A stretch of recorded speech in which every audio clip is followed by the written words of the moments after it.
الرحمن الرحیم۔ السلام علیکم عزیز طالبات، آج ہم علامہ ڈاکٹر محمد اقبال ان کی شخصیت کو پڑھیں گے اور ان کی غزلوں کی تشریح کریں گے۔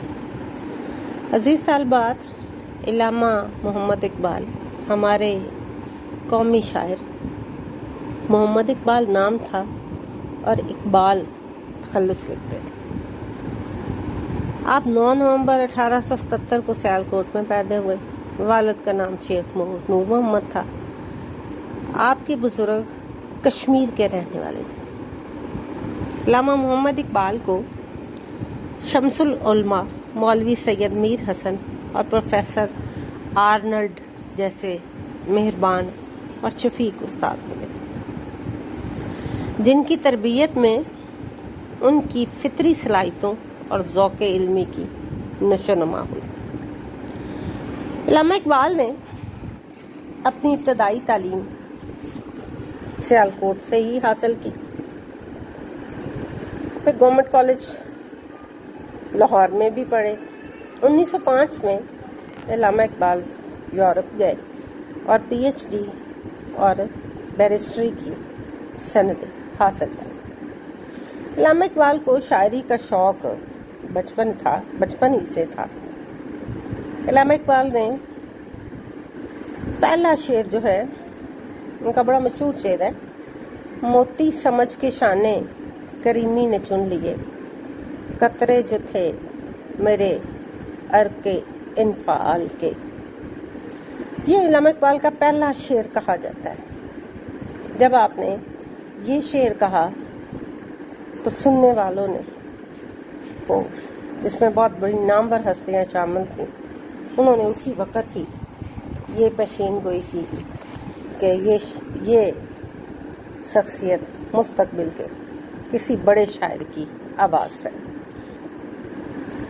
پھر جب باقاعدہ شاعری کا خیال آیا تو استاد داغ دہلوی کو سے بذریعہ خط و کتابت اصلاح لی، لیکن جلد ہی آپ کا کلام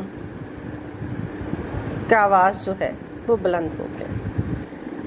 یہ جو دور تھا علامہ اقبال کی، اس دور میں جب داغ دہلوی کے اتباع میں یا پیروی میں آپ نے شاعری کی تو بہت سادہ غزل آپ کے ہاں ملتی ہے۔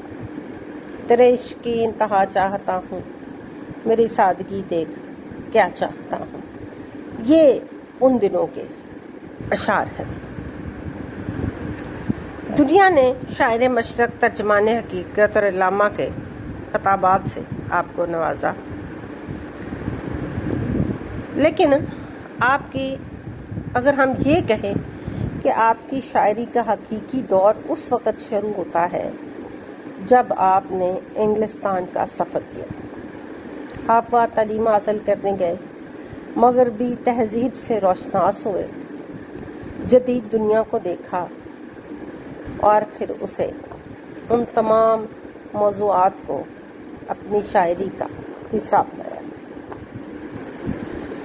علامہ اقبال نے اردو اور فارسی دونوں زبانوں میں شاعری کی۔ اگر ہم یہ کہیں کہ آپ کے فن کی عظمتوں کا احاطہ کیا جائے تو بہت مشکل ہے۔ آپ نے فارسی اور اردو، آپ سے پہلے بہت سارے نامور قدور شخصیات ہمیں اردو شاعری میں ملتی ہیں، فارسی شعراء میں بھی ملتی ہیں۔ بہت بڑے بڑے نام ہیں، میر تقی میر ہیں، میر درد ہیں، سب سے بڑا نام غالب کا ہے۔ تو اگر ہم یہ کہیں کہ غالب کے بعد اگر کوئی بہت بڑا شاعر دنیا میں آیا جس نے زندگی کے مختلف موضوعات کو اپنی غزل کا حصہ بنایا اور ان کا نام علامہ محمد اقبال ہے تو بے جا نہ ہوگا۔ آپ نے شاعری میں بہت سی قدیم بدعتوں کا خاتمہ کیا، نئے امکانات کے دروا کیے۔ آغاز سے ولی دکنی سے اگر ہم اردو شاعری کا جائزہ لیتے ہیں تو ہمیں گل و بلبل کے عشق و محبت کی داستانوں کے ساتھ ساتھ زندگی کے دکھ اور درد اور تکالیف ملتی ہیں۔ غالب وہ پہلے شاعر تھے جنہوں نے ہمیں زندگی میں، جنہوں نے اپنی اردو غزل میں یہ بتایا کہ زندگی یہ بھی ہے۔ 1857 کی جنگ آزادی ہوئی، دہلی اجڑا، اور دہلی اجڑنے کا جو دکھ، درد اور کرب تھا، اس کو غالب نے اپنی شاعری کا نمونہ بنایا۔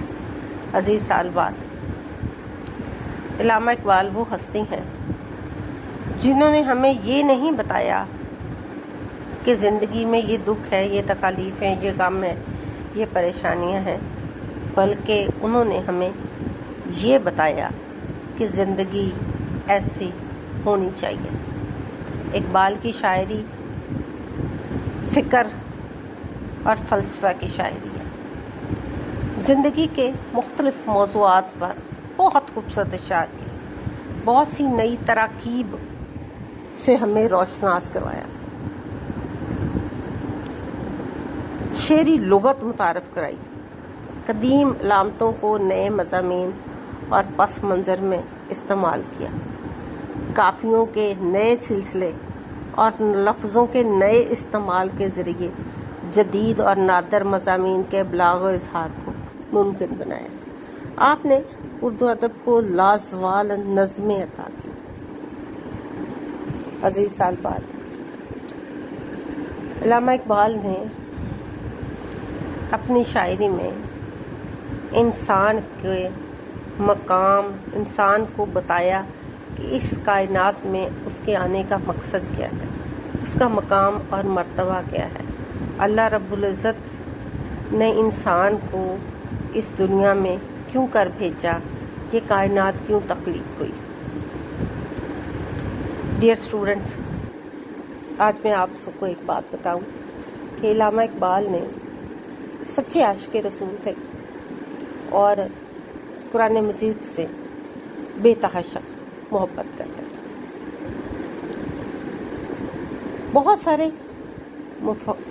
سارے محققین نے تحقیق سے یہ بات ثابت کی کہ علامہ اقبال کی شاعری میں فلسفہ خودی، فلسفہ مرد مومن، فلسفہ عشق، فلسفہ ابلیس، کائنات، بہت سارے فلسفہ عورت کے موضوعات پہ بڑی خوبصورت اشعار لکھے۔ یہ جو موضوعات ہیں، خصوصاً بالخصوص فلسفہ خودی، یہ وہ موضوعات ہیں جو علامہ اقبال نے اپنی قرآن مجید کے موضوعات کو اپنی شاعری کا حصہ بنایا۔ علامہ اقبال نے جو ان کی مشہور تصانیف ہیں، ان میں ایک نمائندہ تصنیف ان کی اردو شاعری کے حوالے سے بال جبریل ہے۔ ان کی کتاب بال جبریل ہے۔ ہمارے پاس یہ جو اردو کے نصاب میں جو 2 غزلیں شامل ہیں، یہ دونوں کی دونوں غزلیں بال جبریل کا حصہ ہے۔ میں اکثر و بیشتر آپ کو ایک بات بتاتی ہوں کہ جب بھی ہم کسی شاعر کو پڑھتے ہیں تو ہم اس کے عہد کو اور اس کے عہد کے مسائل پہ ضرور نظر کرتے ہیں۔ علامہ اقبال نے جس وقت شاعری کا آغاز کیا تو اس وقت 1857 کی جنگ آزادی ہو چکی تھی، انگریز ہندوستان پر قابض ہو چکے تھے، مسلمانوں میں بے عملی اپنی انتہا کو پہنچ چکی تھی اور مسلمان ذہنی طور پر غلام ہو چکے تھے، انگریزوں کے ذہنی طور پر غلام ہو چکے تھے۔ بے عملی اس طرح سے کہ ان مسلمانوں کے گرد حرکت، جد و جہد اور محنت کا جذبہ ختم ہو گیا تھا۔ یہ جو زوال تھا، اس کو انہوں نے اپنی تقدیر سمجھ لیا تھا اور ہاتھ میں ہاتھ دھر کے بیٹھے کسی ایسے معجزے کا انتظار کر رہے تھے یا کسی ایسی شخصیت کا انتظار کر رہے تھے جو آئے اور انہیں تاریکی کی اتھاہ گہرائیوں سے نکالے۔ عزیز طالبات، علامہ اقبال نے اپنی شاعری سے ہندوستان کے مسلمانوں کو خواب غفلت سے بیدار کیا۔ ہم جب علامہ اقبال کی شاعری کو پڑھتے ہیں تو شروع میں علامہ اقبال ہندوستان کی محبت کے ترانے گاتے ہمیں دکھائی دیتے ہیں، لیکن سارے جہاں سے اچھا ہندوستان ہمارا، یہ ان کا ترانہ ہے جو انہوں نے بہت مشہور ترانہ لکھا۔ 25 سال بعد لیکن جیسے جیسے وقت گزرا، جیسے جیسے نئی دنیا سے روشناس ہوئے، ویسے ویسے اقبال پر حقیقتوں کے در وا ہوتے چلے گئے۔ علامہ اقبال کو یہ حقیقت سمجھنے میں دقت پیش نہیں آئی کہ مسلمان اور ہندو دو الگ قومیں ہیں،